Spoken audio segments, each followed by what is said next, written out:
나오미와 마라입니다. 오늘 말씀 한번 먼저 보면 19절 20절 말씀을 보면 이에 그 두 사람이 행하여 베들레헴까지 이르니라. 베들레헴에 이를 때에 온 성읍이 그들을 인하여 떠들며 이르기를 이가 나오미냐 이가 나오미냐 하는지라. 나오미가 그들에게 이르되 나를 나오미라 칭하지 말고 마라라 칭하라. 이는 전능자가 나를 심히 괴롭게 하셨음이니라. 아멘. 나를 나오미라 칭하지 말고 마라라 칭하라. 이는 전능자가 나를 심히 괴롭게 하셨음이라. 이 말씀을 원어를 그대로 직역하면 나에게 나오미라 부르지 말라, 마라라 부르라. 왜냐하면 전능자께서 나에게 매우 쓰라리게 하셨기 때문이다. 이렇게 직역할 수 있습니다. 나오미라고 하는 이름은 즐겁게 하다는 뜻이에요. 즐겁다, 아름답다, 달콤하다, 기쁘다, 좋은 의미죠. 나오미라는 말 자체가 그 주어지는 단어의 의미가 매우 좋은 의미예요. 즐거움, 기쁨, 달콤함. 그런데 이 마라라고 하는 것은 이 마라탕을 말하는 것은 아니에요. 근데 이 언어적인 연결성은 좀 있는 것 같아요. 이 마라라고 하는 말은 음식을 먹고 나서 느끼게 되는 쓴맛을 마라라고 합니다. 그러니까 쉽게 말하면은 괴로움, 고통 그런 뜻이에요. 출애굽기 15장에 보면 마라에 이르렀더니 그곳 물이 써서 마시지 못하겠으므로 그곳 이름을 마라라 하였더라. 그러니까 나옴이라고 하는 말과 마라라고 하는 말은 서로 전혀 다른 말입니다. 오늘 본문에 등장하는 룻기에 등장하는 룻의 시어머니 나오미의 이름은 기쁨, 즐거움, 달콤함 이런 뜻이에요. 굉장히 좋은 이름을 아버지가 지어주었죠. 우리들도 자녀들의 이름을 지을 때 물론 성경에 보면 야베스와 같은 그런 고통이라는 이름을 갖기도 하지만 대체적으로는 좋은 이름의 좋은 의미의 이름을 지어주죠. 그래서 이 나오미도 너는 일생을 즐겁게 아름답게 달콤하게 기쁘게 살려무나 그런 마음을 가지고 딸 이름을 지어주었던 것 같아요. 그런데 나오미는 정작 사람들이 자기를 나오미라고 부를 때, 즉 너는 기쁘구나 즐겁구나 달콤하구나 이런 호칭을 부를 때 나를 나오미라고 부르지 말아라. 나를 마라라고 불러라. 그러니까 나오미는 자신의 이름의 뜻과는 매우 다르게 처절하고 피폐한 상황을 만나게 된 것입니다. 이름에 걸맞지 않은 삶이 펼쳐진 것이죠. 즐겁지도 못했고 아름답지도 못했고 달콤하지도 못했습니다. 나오미는 단어 그대로 마라의 인생, 괴로운 인생이었습니다. 이 룻기서 1장 말씀을 보면 나오미는 원래 베들레헴에 살았어요. 베들레헴에 살았던 나오미가 흉년이 들어서 남편과 두 아들과 함께 모압 지방으로 이사를 갑니다. 성경에 보면 가끔 농사가 어려운 시절이 되면 다른 지역으로 이주해서 새로운 삶을 모색하는 그런 경우를 왕왕 보게 되죠. 그런데 이 나오미의 집안도 그런 이유로, 즉 흉년이 들어서 먹을 것이 없는 이유로 모압 지방에 이사를 가게 됩니다. 요즘식으로 말하면은 이민 가게 되는 거죠. 이민 가는 의도는 간단해요. 내가 이민 가서 힘들어야지, 못 살아야지, 망해야지 그런 의도는 이민의 조건이 되지 않아요.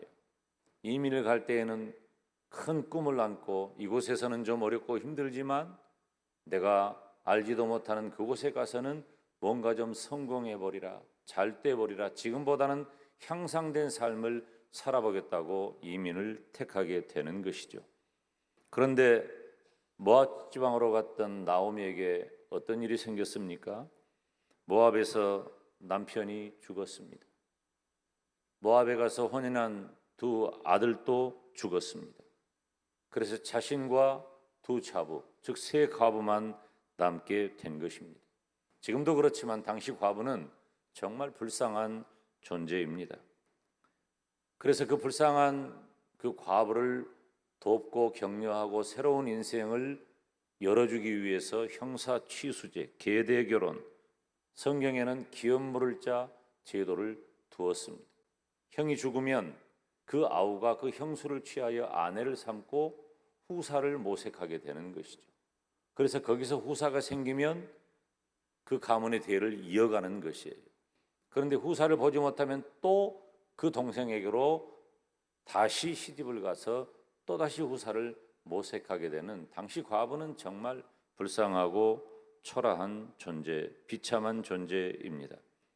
성경이 기록하고 있는 기업 물을 자 제도, 룻기서 전반에 걸쳐서 우리들에게 언약의 상징 언어로 표현되고 있는 이 기업 물을 자 제도는 장자권자가 죽는다 할지라도 다시 이어서 회복할 수 있는 제도를 성경에 율법으로 정해 놓았습니다. 이것은 사람이 만든 일반적인 형사 취소나 계대 결혼과는 전혀 다른 의미입니다.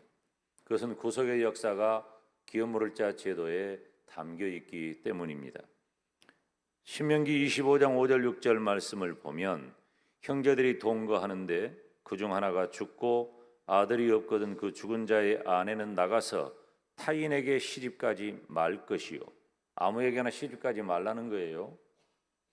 그의 남편의 형제가 그에게로 들어가서 그를 취하여 아내를 삼아 그의 남편 된 형제의 의무를 그에게 다 행할 것이요. 그 여인이 낳은 첫 아들로 그 죽은 형제의 후사를 잇게 하여 그 이름을 이스라엘 중에서 끊어지지 않게 할 것이라. 그 이름을 이스라엘 중에서 끊어지지 않게 한다. 다시 말하면은 이스라엘 민족의 중요한 의미가 무엇입니까? 이스라엘 민족의 중요한 의미는 예수 그리스도예요. 이스라엘 민족이 존재하는 유일한 이유는 하나님께서 이 세상에 수많은 민족과 국가가 있음에도 불구하고 이스라엘 민족을 선택해서 매우 특별하게 여긴 단 하나의 이유는 이스라엘 중에서 온 세상의 구세주이신 예수 그리스도를 나게 하시려는 의도에 있는 것입니다. 그렇기 때문에 이스라엘은 대를 잇는 것을 굉장히 중요하게 여기는 거예요.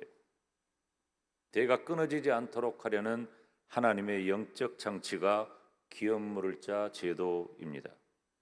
그런데 나오미와 두 자부는 기업 물을 자가 없는 가운데 베들레헴으로 다시 돌아오게 된 것입니다. 나오미는 나이 많았고 아들이 없어요. 그러니 그 두 자부가 들어갈 남동생이 없는 거예요. 그러니까 시동생이 없는 상태에서 과부가 되었기 때문에 다른 방법이 없어요. 그래서 기업을 물을 수 없는 그런 처지에 있는 여인이 되어서 정말로 초라하고 비참하고 부끄럽고 얼굴 내밀기 어려운 그런 상황 가운데 나오미와 룻은 베들레헴으로 돌아오게 된 것입니다. 오늘 말씀의 제목대로 우리가 나오미와 마라를 살필 때에 중요한 포인트가 있어요. 두 가지예요. 첫째는 모압 지방으로 간 일을 우리가 살펴봐야 합니다. 룻기서 1장 1절로 2절 말씀을 보면 사사들의 치리하던 때에 그 땅에 흉년이 드니라. 유다 베들레헴의 한 사람이 그 아내와 두 아들을 데리고 모압 지방으로 가서 우거하였는데 그 사람의 이름은 엘리멜렉이요 그 아내의 이름은 나오미요 그 두 아들의 이름을 말론과 기런이니 유다 베들레헴 에브라 사람이더라. 그들이 모압 지방에 들어가서 거기 유하더니. 무슨 말입니까? 가나안에 엘리멜렉과 나오미의 가정이 살 때에 그 가정에 기근이 찾아왔어요.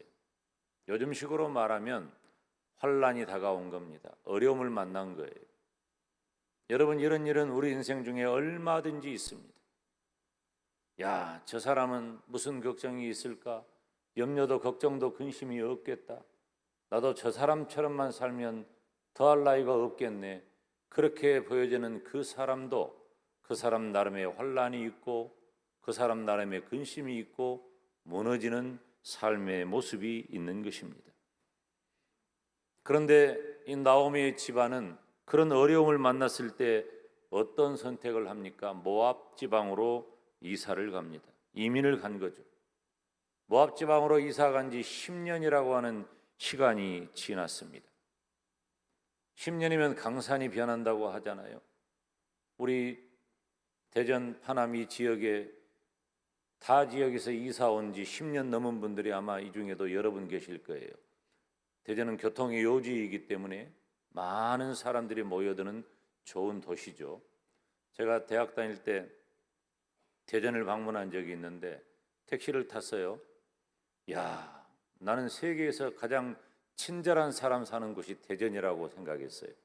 어떻게 그렇게 말투도 부드럽고 친절한지. 저는 아주 타고난 전라도 사람입니다. 광주 사람이에요. 그렇기 때문에 전라도 사람들은 말투가 굉장히 강하고 투박해요. 그런데 그 충청도 그 대전 기사님은 얼마나 언어도 부드럽고 친절한지. 그래서 제가 그런 얘기를 했어요. 기사님하고 대화를 나눠보니 나도 언젠가 대전에 와서 살면 참 좋겠습니다. 그런 얘기를 한 적이 있어요. 실제로 지금도 가끔 목사님들 만나면 어디서 살아야 할까 은퇴하면 그러면 대전에서 살겠다고 하는 분들이 상당히 많습니다. 대전은 좋은 곳이에요.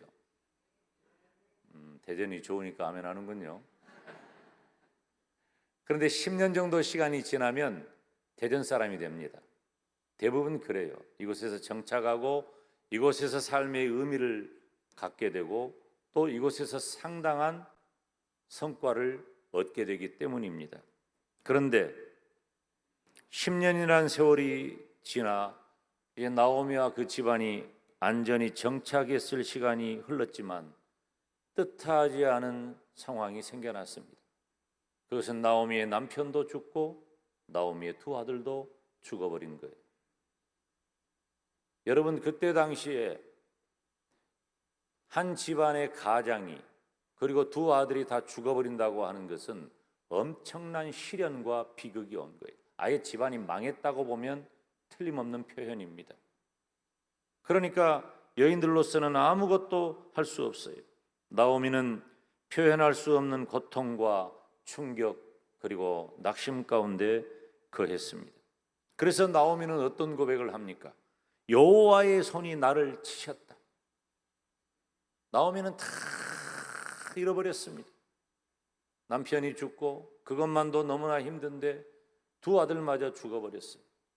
사실 교회 안에는 여성도들이 많기 때문에 이런 말을 하면 얼른 이해하겠지만 이 여성도들은요, 남편이 죽어도 아들이 있으면 버틸 힘이 있는 거예요. 그 아들 바라보고 사는 거예요. 제 어머니가 그랬어요. 저는 두 돌이 되기 전에 제 아버지께서 돌아가셨어요.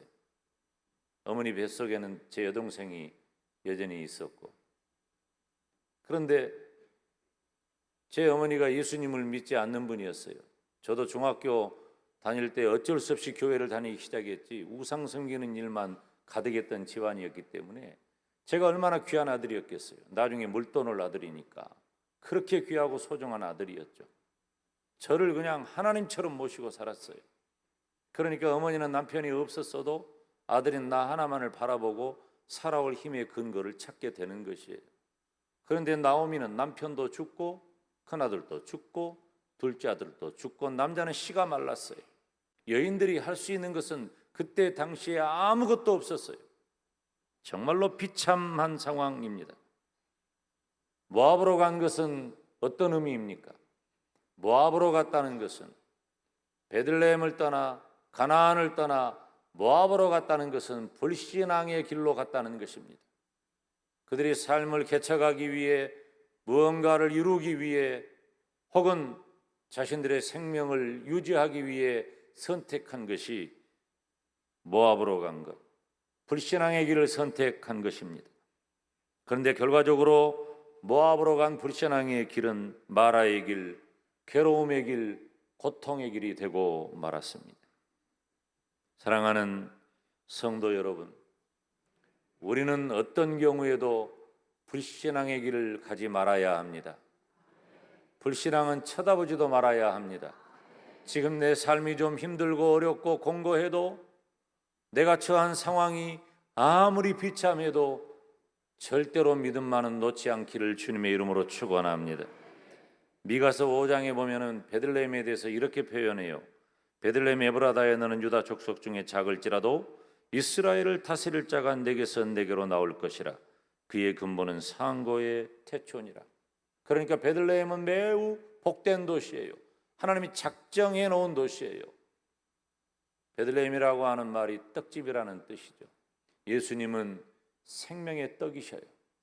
그렇기 때문에 생명의 떡 대신 예수 그리스도를 나게 하기 위해 예비해 놓으신 그곳이 바로 베들레헴인데, 다윗의 자손으로서 기업 물을 자가 있는 그곳 베들레헴을 떠난 나오미의 집안은 불신앙의 길을 선택하고 만 것입니다. 흉년을 피하려다가 삼부자를 잃어버리는 더 큰 고통을 당하게 된 것입니다. 성경에는 복된 곳을 떠나서 낭패를 당한 사람들에 대한 이야기가 가끔 등장합니다. 누가복음 15장에 보면은 둘째 아들 비유가 나와요. 둘째 아들이 성경에 기록한 표현은 아니지만 대부분 이 둘째 아들을 탕자라고 말합니다.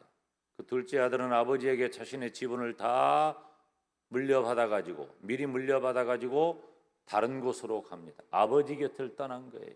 아버지 곁을 떠났다라고 하는 것은 불신앙의 길을 갔다는 거예요. 여러분, 불신앙의 길은 쉬워 보이고 좋아 보이고 그럴듯해 보이고 그곳에서 무언가 이루어낼 것처럼 보이지만 안 되는 거예요. 예수님을 믿는 성도는 절대로 불신앙의 길을 가면은 안 돼요. 창세기 12장에 보면 아브라함도 같은 일을 했어요. 기근 때문에 애굽으로 내려갑니다. 기근 때문에 애굽으로 내려갔다가 바로에게 아내를 빼앗겨 버리잖아요. 안 되는 거예요. 기근이 온다고, 환란이 온다고, 어려움이 온다고, 문제가 온다고 우리가 그것을 해결할 것처럼 보이는 쉬운 길, 좋은 길, 돈 보이는 길, 권세 보이는 길, 명예 보이는 길, 사람 좋아 보이는 길, 그 길 가면 안 돼요. 예수님을 믿는 성도는 어떤 경우에도 불신앙의 길을 택하면 안 되는 거예요. 저와 여러분의 또 다른 이름은 성도입니다. 우리는 성도라는 이름을 가진 사람이에요. 성도라는 이름을 가진 사람은 성도답게 살아야 되는 거예요. 성도답게 살지 않을 때 그것이 우리에게 무언가 유익을 줄 것 같고 무언가 대단한 것을 이루어낼 것처럼 보이는, 손에 잡히는 것이 있어 보인다 할지라도 결국은 다 망하는 거예요. 안 돼요. 창세기 26장에 보면 이삭도 자기 아버지 아브라함처럼, 요즘 우리들이 잘 이해하기 쉬운 대로 말하면 블레셋 지역이에요. 그랄 지방으로 내려갑니다. 이삭도 그곳에서 아내를 빼앗길 뻔하지 않았습니까? 약속의 땅을 버리고 불신과 그모스 우상의 땅 모아보러 간 결과는 더 큰 고통을 당하게 되는 것입니다. 사랑하는 성도 여러분, 우리는 하나님을 떠나면 안 됩니다. 믿음을 떠나면 안 됩니다. 이 시대에 우리를 미혹하고 이 시대에 우리를 그럴듯하게 손짓하는 그런 미혹들이, 그런 유혹들이, 그런 불신앙들이 얼마나 많이 있습니까? 과거에는 농사하는 시절이었어요. 1차 산업, 2차 산업 중심으로 생산이 이루어져서 부를 이루는 것이 노동력 중심이었죠. 그래서 땀 흘려 일하고 수고하고 애쓰는 것, 그러니까 집안에 남자가 있으면 노동력이 있고 남자가 없으면 노동력이 상실되는 거예요. 그러니까 과거에는 제가 어렸을 때만 해도 남자의 권세가 대단했죠. 그때는 정말 남자가 살만했어요. 제가 보면 남자들이 그때는 하루 일해서 하루 벌어가지고 일용할 양식을 사가지고 오고 돼지고기라도 한 반근 사가지고 오고, 그래서 집에 이렇게 자기도 열심히 일했으니까 한 잔 거나하게 하고 집에 들어오는데 전부 다 누워 자고 있어. 그러면은 아버지가 한 잔하고 들어왔기 때문에 이 녀석들이, 아버지도 안 들어왔는데 아버지는 뼈 빠지게 고생했는데 퍼 자고 있다고 이불을 걷고 발로 차고 깨워가지고 줄 서서 홍게하고 큰소리 빵빵 치고 살았어요. 근데 지금은 집에 들어오면요,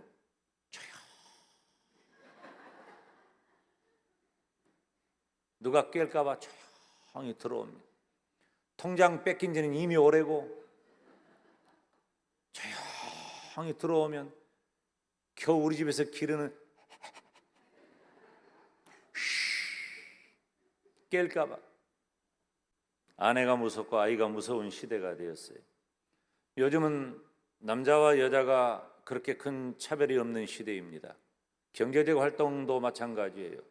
과거에는 남성의 노동력이 경제를 생산성을 창출했다면 지금 3차 산업, 4차 산업 시대에는 그렇게 돈 버는 시대가 아니에요.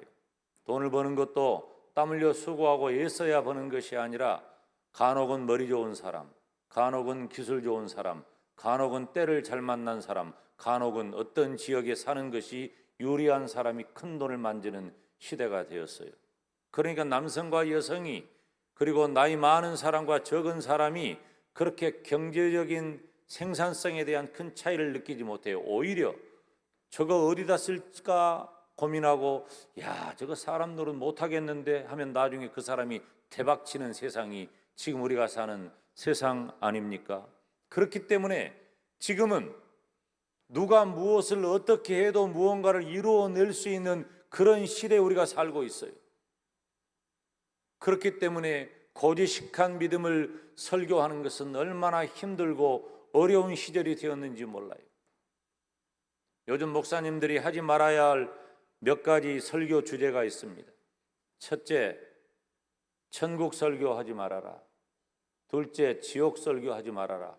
일주일에 한 번 교회 오는데 지옥 말하면 기분 좋겠냐? 하지 말아라. 주일 성수하라고 너무 강조하지 말아라. 부담된다. 11조 설교는 꿈도 못 꿉니다. 그러면 목사가 무슨 설교하란 말이에요? 그러니까 한국교회 강단이 문화교실이 되었어요. 그저 잘 먹고 잘 살고 몇 번 웃고 몇 번 울고 뭐 이러면은 좋은 설교 잘하는 설교처럼 느껴져요. 한국교회 강단이 예수 그리스도, 복음, 구원, 천국, 지옥, 주일 성수, 11조, 공적 예배에 참석해라 이런 설교에 집중하지 못하고 완전히 산만해졌어요. 며칠 전에 제 아들이 결혼을 했는데 제가 주례를 했어요. 두 아이가 뭐 다른 사람 주례는 의미 없으니 아빠가 해주세요. 제가 주례 뭐라고 했는 줄 아세요? 주의를 잘 지켜라. 11조를 정확히 해라. 공적 예배의 자리에 있어라. 그거 설교했어요. 천국은 있다. 예수님 다시 오신다. 내가 주례할 때 그렇게 얘기했어요. 믿음 지켜라. 여러분, 지금 이 시대에 우리에게 가장 중요한 것은 무엇입니까? 솔직히 말하면 우리가 지금보다 더 잘 사는 것이 무슨 의미가 있겠어요?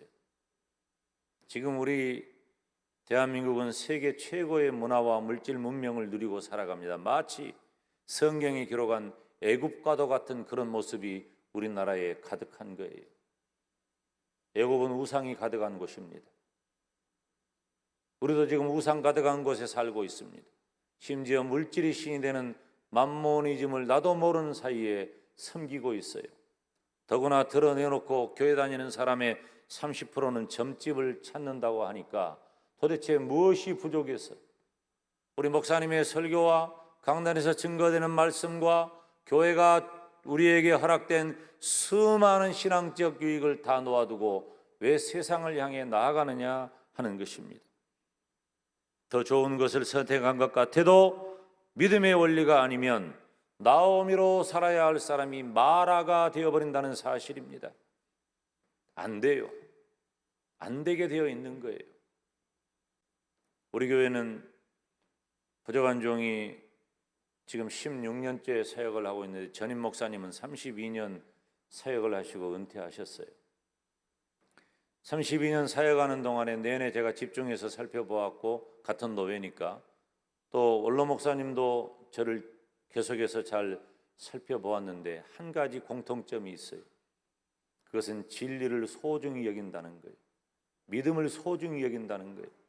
우리 영광대교회가 120년 역사를 가지고 있는데 120년 역사에 제가 볼 때 뭐 잘한 일이라고 표현하면 그렇고 유일하게 한 것 한 가지는 바로 진리를 지키는 일이에요. 믿음 지키는 일입니다. 사랑하는 여러분, 믿음이라면 하고 믿음이 아니면 하지 마세요. 그래야 우리는 삽니다. 왜? 우리는 성도이기 때문에. 우리 지역은 염산교회라고 하는 교회가 있는데 염산교회는 세계 최대의 순교지입니다. 우리 교회도 순교자가 있어요. 세계 최대의 순교지인 그곳에 순교를 당한 목사님은 우리 영광대교회 7대 목사님이셔요. 김방호 목사님인데 그분은 경상도 분이 전라도에 와서 목회를 하신 거죠. 그분은 얼마든지 존경을 받고 얼마든지 피할 길이 있었어요. 배를 준비해 놓고 살 길을 찾도록 권면하는 성도들이 그렇게 오래도록 권면을 했지만 나는 성도를 버리고 교회를 버리고 떠날 수 없다는 그 마음을 가지고 교회를 지키고 스스로 순교의 길을 갔습니다. 우리 교회의 9대 목사님이었던 원창곤 목사님은 그 염산교회 시무를 하다가 우리 영광 지역의 수은의 전도 목사로 사역을 합니다. 6.25가 터져서 이제 피난길에 오르는데 공산당에 의해서 일가족이 다 죽어버려요. 사모님의 뱃속에는 다른 여러 아이들 말고 사모님 뱃속에 또 생명이 들어있는데 다 죽어버린 거예요. 작년에 그 유족이 저희들에게 유족 중에 유족이라고 말을 하니까 유족이죠. 거의 다 죽었으니까. 살아남은 사람 한 사람 있는데 바로 그 국군이었던가 봐요. 군인이었기 때문에 함께 생활하지 않고 전쟁터에 나가 있었는데 생명을 보존한 거예요. 그 남아가지고 그 자손이 있어서 그 자손이 우리 할아버지 어떻게 좀 영광대교회가 순교한 이 일을 기념해 주세요. 그래서 우리 영광대교회 부활동산이 있는데 부활동산에 그 원창건 목사님의 순교 기념비를 세워놓고 그 순교의 정신을 우리가 기리고 있어요. 순교가 무엇입니까? 과거의 순교는 생명을 바쳐 예수 그리스도의 복음을 지키는 일이었습니다. 여러분, 교회의 역사는 다 망하고 순교당하는 역사입니다. 예수님이 그렇게 죽으셨고 사도들이 제자들이 그렇게 죽으셨고 속사도 교부 초대교회 모든 성도들은 예수 그리스도의 복음 때문에 그렇게 다 죽었습니다. 교회가 어떻게 되었습니까? 교회가 망했습니까? 교회가 사라졌습니까? 복음이 허무해졌습니까? 아닙니다. 지금 이 시대의 온 세상 천지에 예수 그리스도의 복음은 가득하게 된 줄로 믿습니다. 그런데 등 따숩고 배부른 지금 이 시대에는 우리가 어떻게 살아갑니까? 도대체 이 시대에 우리가 순교는 무엇입니까? 우리가 지켜야 할 믿음의 도리는 무엇입니까? 지금은 주의를 지키는 것도 순교적 신앙이 아니면 안 돼요. 지금은 11조를 하는 것도 순교적 신앙이 아니면 안 되는 그런 시대가 되었어요. 공적 예배에 들기 위해 새벽기도 신앙생활을 하기 위해 여러분 우리는 얼마나 많이 목사님들이 새벽기도 나오세요. 공적 예배에 나오세요. 안 되니까 특별 새벽기도를 1년에 3번, 4번 우리 교회는 금년에 6차례 특별 새벽기도를 해요. 그렇게 해서 한 번이라도 더 예배의 자리에 나와 앉게 하고 기도의 자리에 나와 앉게 하고 싶은 그런 절절한 담임 목사의 마음이 있는 것입니다. 우리는 지금 그런 정도를 순교하는 것 정도로 엄청나게 무겁게 생각하는 시대에 살고 있어요. 우리 주님이 말씀하셨어요. 말세의 믿음을 보겠느냐? 누구의 믿음입니까? 우리 주님께서 나의 믿음을 찾고 나의 믿음을 보시는 줄로 믿습니다. 우리는 더 좋은 것보다도 하나님 편에 서서 믿음 지켜 나가시기를 주님의 이름으로 축원합니다. 모압 지방으로 간 나오미가 롯과 함께 이제는 베들레헴으로 돌아오게 됩니다. 두 번째 장면입니다. 7절 말씀에 보면 있던 곳을 떠나고 두 자부도 그와 함께하여 유다 땅으로 돌아오려고 길을 행하다가, 그리고 오늘 본문의 10절 19절 보면 이에 그 두 사람이 행하여 베들레헴까지 이르니라. 베들레헴에 이를 때 온 성읍이 그들을 인하여 떠들며 이르기를 이가 나오미냐 하는지라 그랬어요. 그러니까 사람들이 알아본 거예요. 10년 세월이나 지났는데 나오미를 알아본 거예요. 야, 이게 어떤 일일까요? 나오미의 집안이 유력했다는 것을 알 수가 있고, 나오미가 사람들이 한눈에 보기에도 알아볼 정도의 빼어난 인물이었다는 것을 알 수 있는 것입니다. 그런데 그곳을 떠나버렸어요. 떠났다가 다시 돌아오니 그곳이 어떤 곳입니까? 유다 땅은 약속의 땅 가나안입니다. 하나님께서 허락하신 신앙의 땅입니다. 믿음의 터전이라는 것이에요. 생명의 떡이신 예수님께서 베들레헴에 나셨기 때문에 베들레헴은 믿음의 본고장이라고 말해도 틀리지 않습니다. 나오미가 가야 할 길은 어떤 길입니까? 믿음의 길이에요. 믿음의 길이 나오미가 가야 할 길입니다. 베들레헴에 돌아오니까 길이 열려버리는 거예요. 모압 땅에 먹고 살기 위해 무언가 해결하기 위해 모압 땅으로 갔지만, 불신앙의 길로 갔지만 아무것도 해결받지 못하고 다 망해서 돌아왔는데, 돌아오자마자 어떤 일이 생겨납니까? 하나님께서 기업 물을 자 보아스를 예비하신 줄로 믿습니다. 기업 물을 자는 생명선이에요. 과부에게 있어서 기업 물을 자를 찾는다는 것은 생명과도 같은 일, 이제 살 길이 열리게 된 것이에요. 보아스를 통해 나오미의 자부 룻은, 그가 비록 이방 여인이지만 오벳을 낳게 됩니다. 오벳은 이새를 낳고 이새는 다윗을 낳았습니다. 다윗은 아브라함과 다윗의 자손 예수 그리스도의 족보라. 그러니까 룻은 기업 물을 자 보아스를 만나서 예수 그리스도의 육체적 조상이 된 것입니다. 하나님께로 돌아오면, 믿음을 지키면 홍나에게 마라의 시간이 있다 할지라도 나오미의 시간은 찾아오게 될 줄로 믿습니다. 우리는 다 절망해요, 실망해요, 좌절해요, 포기해버려요. 그리고 하나님이 없다고 말해버려요. 이게 실패한 자의 특징입니다. 성경에 보면 그 실패를 듣고 일어서 성공한 인생 한 사람을 기록하고 있습니다. 야베스라고 하는 인물입니다. 우리가 잘 알고 있죠. 역대상 4장 9절에 보면 야베스는 그 형제보다 존귀한 자라. 그 어미가 이름하여 야베스라 하였으니 이는 내가 수고로이 낳았다 함이었더라. 야베스가 이스라엘 하나님께 아뢰어 가로되 원컨대 주께서 내게 복에 복을 더하사 나의 지경을 넓히시고 주의 손으로 나를 도우사 나로 환난을 벗어나 근심이 없게 하옵소서 하였더니 하나님이 그 구하는 것을 허락하셨더라. 야베스는 태생이 마라입니다. 야베스라고 하는 이름이 내가 수고로이 낳았다, 괴로움, 고통. 그러니까 엄마가 아들을 낳았어. 아들을 낳았는데 이름을 뭐라고 지었냐면 너는 김고통이야. 여러분의 아들 중에 김고통이라는 이름 가진 아들이 있습니까? 어떤 부모가 자기 아들 이름을 고통이라고 이름 짓겠어요? 그런데 야베스는 바로 그런 이름이에요. 얼마나 고통스럽고 힘든 가운데 인생이 시작되었습니까? 그렇지만 그 야베스는 하나님께 구하는 믿음의 사람이 될 때에 나오미의 삶이 된 줄로 믿습니다. 우리가 때로는 이유 없는 사단의 시련 때문에 마라의 삶을 만나기도 합니다. 지금 여러분들이 다 멀쩡해 보여도 내 속을 누가 알아? 이런 분들이 다 있어요. 힘들고 어려운 시절들이 우리에게는 있는 것이죠.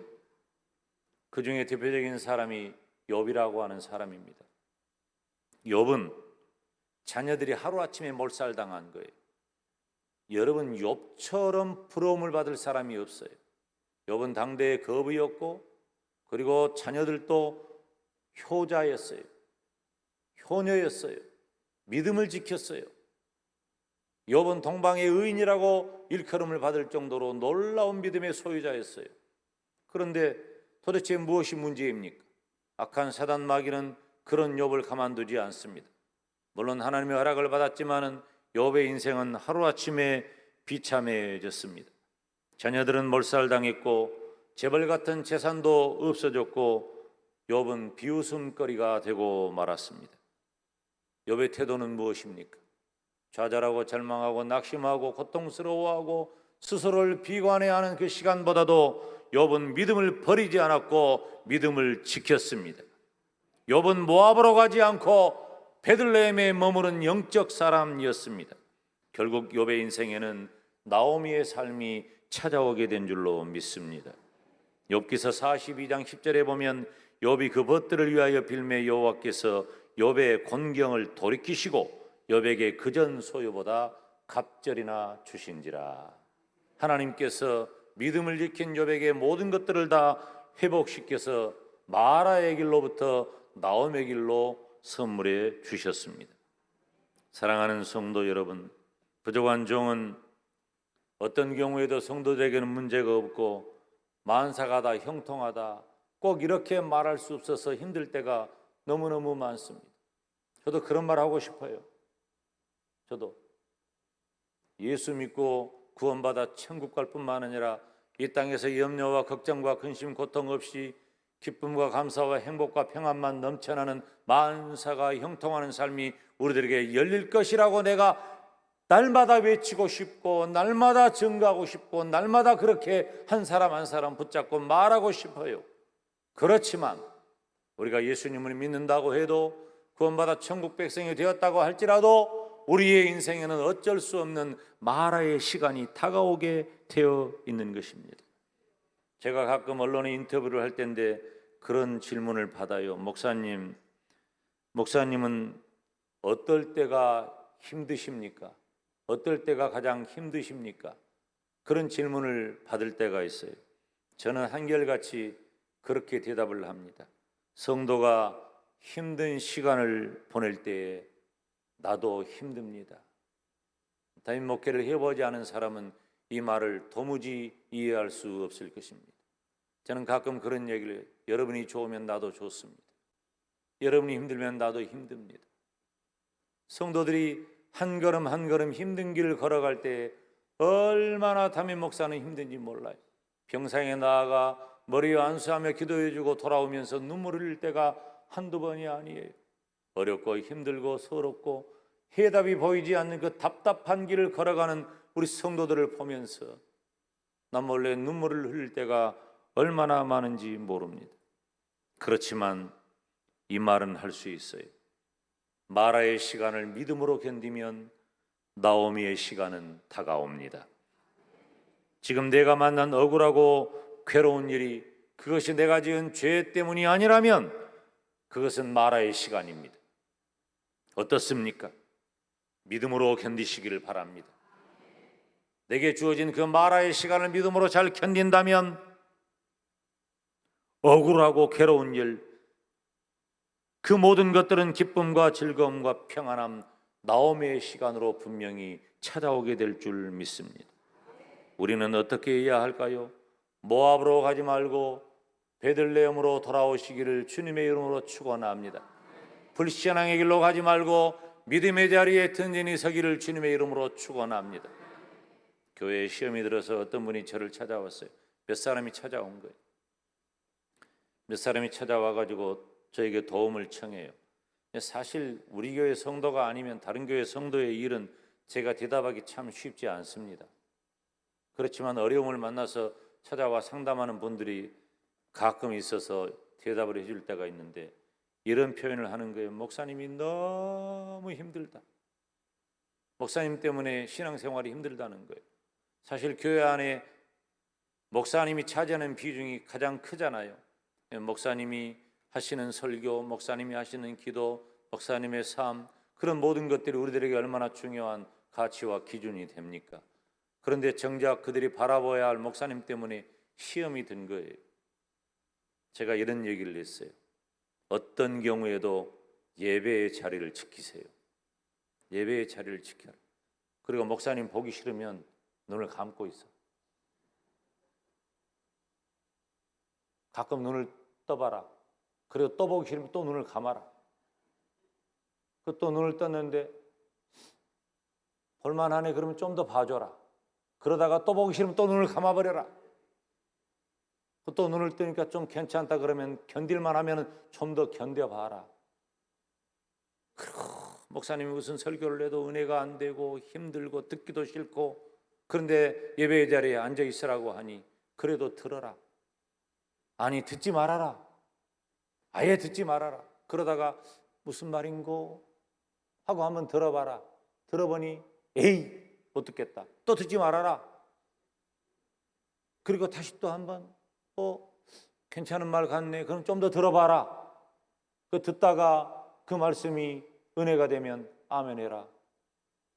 그리고 목사님을 바라보고 아멘하는 그 순간이 오면 당신들에게 틀림없이 나오미의 시간은 찾아오게 될 것이다. 사랑하는 여러분, 교회를 지키시기를 바랍니다. 믿음을 지키시기를 바랍니다.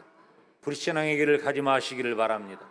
하나님이 내게 허락하신 우리 파남 장로교회와 죄종으로 세우신 내 인생을 이끌고 갈 말씀의 수종자로 세우신 담임 목사님, 우리 홍성현 목사님을 바라보면서 내 믿음의 좌표를 든든하게 세워나가기를 주님의 이름으로 축원합니다. 좋은 믿음은 죄종을 사랑하고 교회를 사랑하는 데 있는 것입니다. 하나님은 눈에 보이지 않아요. 우리가 어떻게 하나님 사랑해요? 눈에 보이는 죄종 사랑하고 눈에 보이는 주님의 몸 된 교회를 사랑하는 것입니다. 그래서 과거의 한국교회는 집 있는 사람은 집 팔아서 헌금하고 전세 사는 사람은 전세 다 내어놓고 사골세 내려앉고 사골세 사는 사람들은 사골세를 빼서 달방으로 내려앉고 그렇게 헌금해서 예배당을 짓고 교회를 사랑했습니다. 한국교회는 기독교 2000년 역사의 유래를 찾아볼 수 없는 엄청난 부흥과 성장을 이루었고 그의 정비례하여 우리 조국 대한민국은 세계에서 가장 잘 사는 나라의 반열에 이르게 된 것입니다. 다른 무엇도 아닙니다. 교회 때문이고 믿음 때문이고 교회를 지킨 성도 때문입니다. 그런데 지금은 그 좋은 시절 하나님이 더 많이 허락해 주셨는데 이제는 등 따스고 배부르게 되니까 하나님 떠나고 교회 떠나고 죄종 떠나고 믿음 떠나고 불신앙의 길로 가버리지 않고 있습니까? 한국교회 위기는 세계 교회의 위기입니다. 사랑하는 성도 여러분, 오늘 헌신 예배를 드리는 귀한 여성도 여러분, 불신앙의 길 가지 말고 믿음의 길 가시기를 주님의 이름으로 축원합니다. 이 시간에 우리가 주님 이름 부르면서 다 같이 기도하기를 원합니다. 하나님, 나에게 은혜를 주시옵소서. 내가 불신앙의 길 가지 않게 하여 주시옵소서. 어떤 경우에도 믿음이 아니면 선도되지 않게 하시고